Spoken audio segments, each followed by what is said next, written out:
మనోడ ఇచ్చేద్దాం return gift అంటూ TDP cadre. ఫలితం ఇవ్వని టీడీపీ అధిష్టానం బుజ్జగింపులు. రెబల్గా గెలిచి టీడీపీలోకే వస్తా గిడ్డీశ్వరి. భవిష్యత్ కార్యాచరణతో సమావేశమై ముందుకు.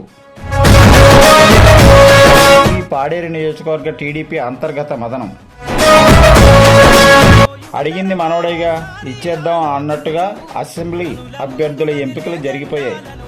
కూటమిలో భాగంగా ఆయా పార్టీలు ఇటువంటి నిర్ణయాలు తీసుకున్నాయనే విమర్శలు వెలువెత్తున్నాయి. రాష్ట్ర వ్యాప్తంగా జరిగిన విధి విధానాలు ఎలా ఉన్నా పాడేరు అరకు నియోజకవర్గాల అసెంబ్లీల తీరు మాత్రం ఇదే వరుసగా సాగాయని అపోహలు మూటకట్టుకున్నారు. పార్టీలో నూతన విధానాన్ని తెరపైకి తెచ్చి సీనియర్ నాయకులను పార్టీ క్యాడర్ను పక్కన పెట్టారనే విమర్శలు వినిపిస్తున్నాయి. కనీసం ఆ నియోజకవర్గాల నాయకులు ప్రజల మనోభావాలను పరిగణలో తీసుకోకుండా అదే పార్టీలో కొంతమందిని తెరపైకి తెచ్చి వారికి లబ్ధి చేకూరే విధంగా అధిష్టాన వర్గాలు నిర్ణయాలు తీసుకున్నాయని రాజకీయ వర్గాలు ఆరోపణలు గుప్పిస్తున్నాయి. గెలుపు గుర్రాలను గాలికి వదిలేసి తాజాగా లాబింగులకు లోబడి వ్యూహాలు రచించారనే రాజకీయ విశ్లేషణలో పెద్ద చర్చ జరుగుతోంది. దీని ఫలితంగా రానున్న సార్వత్రిక ఎన్నికల్లో ఏమి చేయాలో క్యాడర్ అయోమయంలో పడింది. పార్టీ నిర్ణయించిన అభ్యర్థినే గెలిపించేందుకు రావాలంటూ అధిష్టానం చెబుతున్నా క్షేత్రస్థాయిలో మాత్రం ఎవరి దారి వారిదే అన్నట్టుగా వ్యవహరిస్తున్నారు. ఈ నేపథ్యంలో నియోజకవర్గాల వర్గపోరు కట్టడి చేయడంలో అధిష్టానం విఫలమైందనే విమర్శలు వస్తున్నాయి.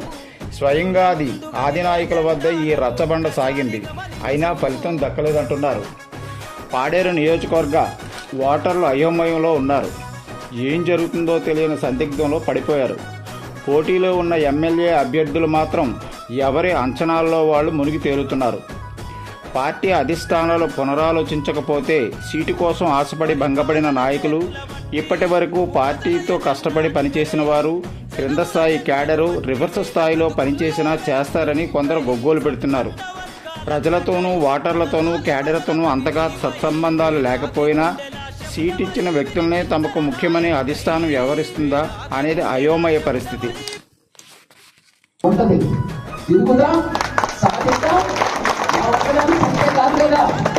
నేను గిరగిర 109 పంచాయతీలు తిరిగినా మీరు పునాదుల్లాగా కింద ప్రతి పంచాయతీలో, ప్రతి బూత్లో, ప్రతి ఊళ్ళో ఇంతమంది మీ సైన్యం ఉన్నారు.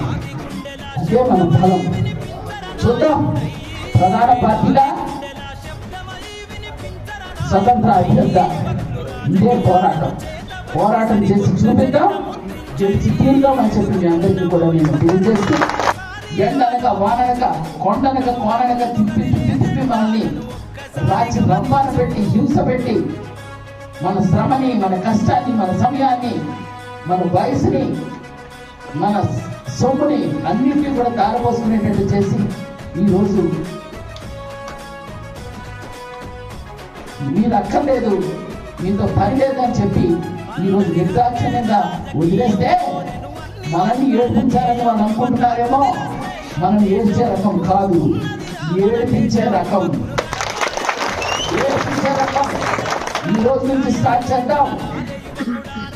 రేపటి నుంచి వాడు గుండెల్లో రైలు పరిగెట్టేలాగా. ఎందుకంటే 5 సంవత్సరాలు పరుగులు పెట్టాం. గ్రామానికి వెళ్ళాం, ఇంటింటికి వెళ్ళాం. ఎంతమంది ఓటర్లు ఉన్నారో మనకు తెలుసు, ఎవరు ఓటేస్తారో మనకు తెలుసు, ఎవరు దేనికేస్తారో ఇప్పుడు అలా స్కానింగ్ చేసినట్టు చెప్పేటువంటి సత్తా ఇక్కడ ఉన్నటువంటి మనందరూ కూడా సాధనతో, అనుభవంతో సాధించాం. ఈ 5 సంవత్సరాలు పడ్డ కష్టం ఇంకొక నెల రోజులు పడదాం. ఈ నెల రోజుల్లో మన సత్తా ఏదో చూపిస్తాం. ఎందుకు చెప్తున్నానంటే ఇది ఏదో అల్లాటప్పగా కారణం చెప్పండి, ఒకే ఒక కారణం చెప్పండి. ఎందుకు మీకు ఇది భయం? ఇక్కడ మనం ర్యాలీ చేస్తే సింగర్లు అని చెప్పిన వాళ్ళు ఆళ్ళు పిలుచుకుంటారు. పిలుచుకొని వాళ్ళకి మతాబులో కితాబులో ఇచ్చుకుంటూ వాళ్ళని తుమ్ముకుంటూ మీరు పార్టీకి పని చేయండి అని చెప్తే ఈరోజు అందరూ కూడా నిన్నటి వరకు మేము చెయ్యం అన్నటువంటి సీనియర్లు అంతాను ఈరోజు వెళ్ళి చక్కగా ప్రయాసం మీద ప్రగల్భాలు పొందుతున్నారు. అంటే మనం కష్టపడిన వాడికి కన్నీళ్లు మిగులుస్తారా? కష్టపడుకోకుండా సంవత్సరాల తరబడి కష్టపడుకోకుండా మేకప్ వేసిన వాడికేమో ప్యాకేజీలు ఇస్తారా?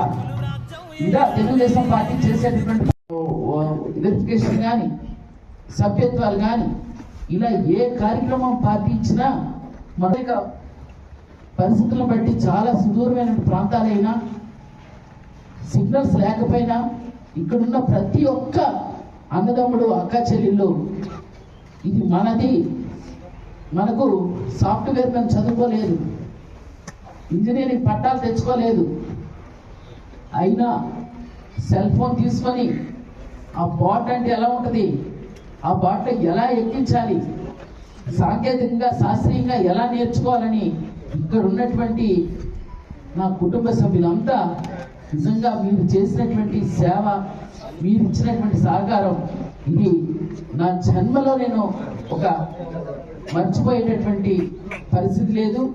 మరి దీనికి నేను ఎలా రుణం తీర్చుకోవాలి? తెలుగుదేశం పార్టీ మన రుణం వాళ్ళు ఎలాగో తీర్చుకోలేరు, కానీ వాళ్ళు చెప్పినటువంటి పనిని నన్ను గౌరవించి ఒక ఇన్ఛార్జ్ నాకు ఇచ్చినప్పుడు నా మాటని మీరు తూచా తప్పకుండా పాటించి ఈరోజు అగ్రస్థానంలో మన పాడేరు నియోజకవర్గం తెలుగుదేశం పార్టీ గెలవబోతుందన్న స్థాయికి తీసుకెళ్ళామే. వాళ్ళు ఇప్పుడు తాగినటువంటి టీ కప్ అయినా సరే మళ్ళీ జాగ్రత్తగా పెడతాం, ఏమో తర్వాత ఏదైనా మళ్ళీ నీళ్ళతో కడిగేస్తే పని ఉంటుందేమోనని. కానీ ఈరోజు అంతకన్నా ఘోరంగా యూజ్ అండ్ త్రో లాగా వాడుకో వదులుకోలేక ఆ రోజు బుసలు కొట్టి వెళ్ళానండి. నిజంగా చిన్న అబ్బాయి నేను మా అప్పలరాజు గారు నిజంగా నేను జన్మ ధైర్యమైంది అనుకున్నాను. ఆ లోపలికి గుర్తుతో పని ఏముందమ్మా, మేము సర్పంచ్ ఎలక్షన్స్ ఎలా చేస్తాం అలా చేసుకుంటామన్నారు చిన్నబ్బాయి గారు. రాకోట కానీ కిటుకులు కానీ గౌడ కానీ అంటే ఒక్క రోజు నేను అలాగా ప్రయాణం చేస్తేనే అన్ని ఊళ్ళ జనాలు మాట్లాడారంటే ఇక రేపటి నుంచి పరిస్థితి ఏసీ మేడం గారు ఒక నాయకత్వంలో ఉన్నటువంటి కార్యకర్తలు ఎంతమంది ఉన్నారన్నది మన పార్టీకి మనము చాటి చెప్తామన్న దానికోసం మాత్రమే. లేకపోతే గిడ్డీశ్వరి మేడం గారు బలము లేదు అని ఎలా చూపిస్తూగలుగుతుంది? మన బలం చూపించకపోతే లేదు అంటుంది. ఇంత బలం ఉన్నప్పుడు మనం ఎందుకు భయపడాలి చెప్పండి.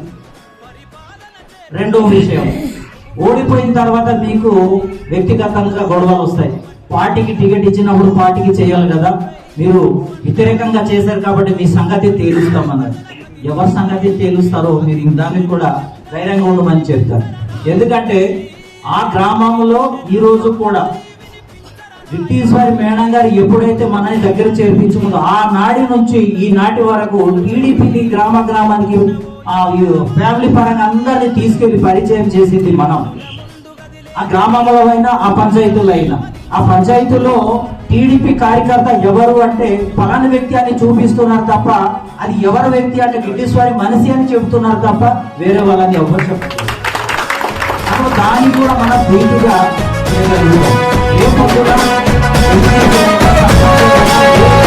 అందరి హక్కేర రాజకీయం కోరెను అన్ని వర్గాల ధ్యేయం యువత కదిలొస్తే సందేశం కోరుకున్నది మన దేశం యువకులు నడపాలే రాజకీయం రాస